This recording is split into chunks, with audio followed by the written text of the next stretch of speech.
এখন ফতোয়ায়ে রাজবিয়া বুঝার আলেমত নাই। বাইল্লা মৌলবীরা কি ফতোয়ায়ে রাজবিয়া বুঝবে? হ্যাঁ, এখন বাইল্লা মৌলবীরা ফতোয়ায়ে রাজবির কিছু কিছু ইবারত দিয়ে ফেসবুকের মধ্যে মানুষকে কি করে? বিভ্রান্ত করে। জোরে বলেন নাউযুবিল্লাহ। আমি নাম দিয়েছি এদেরকে কি মৌলবী? বাইল্লা মৌলবী। হ্যাঁ, ৬০ নম্বরের গোসল এক বাইল্লা মৌলবী ফেসবুক ফাড়াই ফেলতেছে, তার অনুসরণে আর কিছু বাইল্লা উঠেছে। আরে বাইল্লা বাইল্লা বাইল্লা কি বাস ফাঁকে হতে পারে? বাইল্লা বাইল্লা থাকবে, বাস ফাঁকে কোনোদিন হয়ে যায় পারে না। বাইল্লার কি কাম? ফতোয়ায়ে রাজবি বুঝা। আলা হযরত বলেছে লা সালাহু। হ্যাঁ, লা সালাহু কি মারি বুঝছো? মুহাদ্দিসিন কেরাম যদি লা সালাহু বলে তাহলে তার সনদ নাই। কি নাই? সনদ নাই। ৬০ নম্বরের গোসলের ব্যাপারে আল্লাহর প্যারা নবীর দিকে নিসবত করে বলার জন্য তো সনদ লাগবে, লাগবে না? না লাগবে, সনদ নাই। এই জন্য এই জায়গায় আল্লাহ হযরত কি বলেছেন? লা সালাহু বলেছেন। আমাদের অনেক কাজ, এটা কি সনদ আছে নাকি এগুলো বুজুর্গানে দিনের আমরা আমল কি আমল করি বলেন না? ৬০ নম্বরের গোসল এটা আমাদের বুজুর্গানে দিনের আমল। ৬০ নম্বরের গোসল আমরা কি হিসেবে করি? বুজুর্গানে দিনেরা আমাদেরকে আমল দিয়েছেন, সেই আমল অনুযায়ী আমরা কি করি? আমল করি। গোসল করবে, পানি খাইবে, তো গোসল করে দোয়া ফরি গোসল করা কি মানা? হ্যাঁ, দোয়া ফরি কি পানি খাওয়া কি মানা? অন্যদিন দিলে খাই না, না খাই, পান করে না, না করে, এগুলো ৬০ নম্বরের দিনও সেটা মানা কিসের? এটা বুজুর্গদের আমল। তো আমাদের সেই মশলার উপর আমাদের শের বাংলা, হ্যাঁ, আজিজুল হক শের বাংলা আল কাদেরী রহমতুল্লাহ আলাইহি, ইমাম আহলে সুন্নাত, তিনি তো ফতোয়ায়ে আজিজিয়ার মধ্যে লিখিয়ে দিয়েছেন, দেওয়ানে আজিজিয়ার মধ্যে ফায়সালা করে দিয়েছেন। আবার এখন কোন মৌলবী গজি উঠতেছে সেটার উপর আবার কলম দ্বারা আল্লাহ হযরতের কথার সাথে ঠক্কর লাগিয়ে দিতেছে। আল্লাহ হযরতের লা সালাহু মানে তুমি বুঝেছো? লা সালাহু মানে সনদ নাই। এইরকম তো আমাদের অনেক আমল আছে, এই আমলগুলো কোনো সনদ আছে নাই। দেখতে হবে আমলগুলো কি সওয়াবের কাজ কিনা নাকি গুনার কাজ।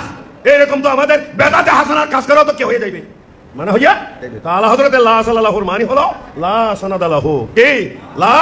তা আমরা কি এটাকে রসুলের ফেল, রসুলের সুন্নত এই হিসেবে কি আমরা করি, না বুজুর্গদের আমল হিসেবে আমরা করি? এশরাকুদ্দুজা কিতাবের হাওলা দিয়ে শের বাংলা রহমতুল্লাহ আলাইহি মশলা রেখেছেন, বাস এই যে ফতোয়া দিয়েছেন। কেমন? তা আল্লাহ হযরতের ফতোয়ার সাথে এটার সাথে কোনো টক্কর লাগতেছে? আর বর্তমানের বাইয়া মৌলবীরা, গম গম মৌলবীদের কি ফতোয়ায়ে রাজবিয়া পড়তে, নাম পড়তে, কিতাবের নাম পড়তে দাম ছুটে যায়, আর বাইয়া মৌলবীরা বলে ফতোয়ায়ে রাজবিয়ার হাওলা দিয়ে বলে বিভ্রান্তি সৃষ্টি করে। খবরদার, হুঁশিয়ার সুন্নি মুসলমান। আল্লাহ হযরতের ঠিক আছে, শের বাংলা রহমতুল্লাহ আলাইহি মশলা কি আছে? ঠিক আছে। জবানার পরিবর্তনে মশলার হুকুম কি হইয়া যায়? পরিবর্তন হইয়া যায়। বসুন, আপনার বসুন।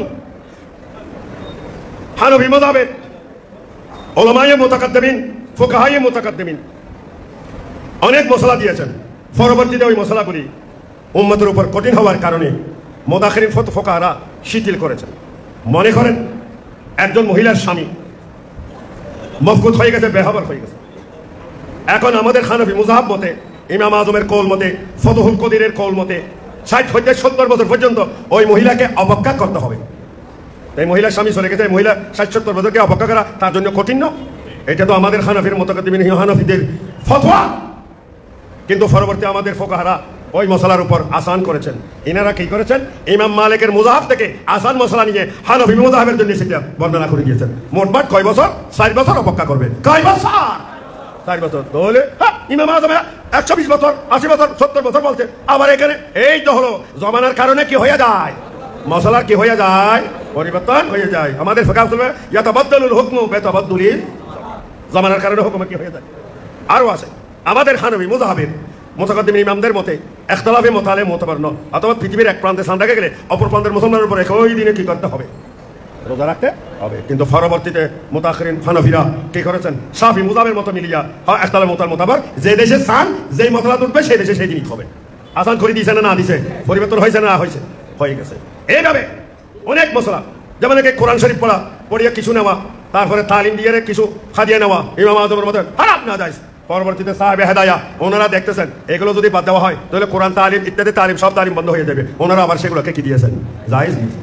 আল্লাহ হযরতের জামানার মধ্যে কিছু কিছু মশলা ছিল, পরবর্তীতে আবার সুন্নি জামাতের উলামারা ওই মশলাগুলোর মধ্যে শিথিল করতেছেন। এখন বাইল্লা মৌলবীরা এসে ফতোয়ায়ে রাজবিয়ার আগাগোড়া কিছু বুঝে না, নামও জানতে পারবে না, কিতাবের নামও উচ্চারণ করতে পারবে না, তরকিবও করতে পারবে না, উর্দুও বুঝতে পারবে না। এরা এদেরকে নিয়ে মানুষকে কি করে? বিভ্রান্ত সৃষ্টি করে। বাস আমাদের জামিয়া থেকে, জামিয়া হলো মশলাকে আলা হযরতের উপর ভিত্তি, জামিয়া থেকে আমরা ফতোয়া দিয়েছি, জামিয়ার তর্জমান থেকে সেটা মশলা বের হয়েছে। সেটা কি ৬০ গোসল আছে না নাই? আছে না নাই? করছেন কিনা? এটাই শের বাংলার মসলক, এটাই জামিয়ার মসলক, এটাই আলা হযরতের মসলক। বাস এটার উপর থাকবেন। এই দেশের মধ্যে আলা হযরতের মসলা আর শের বাংলাকে ভিন্ন করে দেখতে হবে না, সবাইকে কি দেখতে হবে? এক করে দেখতে হবে। এই জন্য কিছু কিছু লোক আলা হযরতের পক্ষ নিয়ে আবার শেরে বাংলার বিভক্ত করে, আবার কিছু কিছু লোক শেরে বাংলা হুজুরের পক্ষ নিয়ে আলা হযরতের বিভক্ত করে। এগুলো করা যাবে না। আলা হযরত যে মাসলাক শেরে বাংলা রহমতুল্লাহ আলাইহি কি সেই মাসলাক, আমাদের জামিয়াও সেই মাসলাক, হুজুর কেবলাও কি সেই মাসলাক। এটাই হলো জামিয়া আহলে সুন্নাত ওয়াল জামাতের মারকাজ এবং মাসলাকে আলা হযরতের তালিম দেওয়ার একমাত্র মারকাজ হলো জামিয়া আহমদিয়া সুন্নিয়া। এটাই হলো মাসলাকে আলা হযরত তথা ইশকে রাসূলের উপর এটা কি হয়েছে ভিত্তি হয়েছে।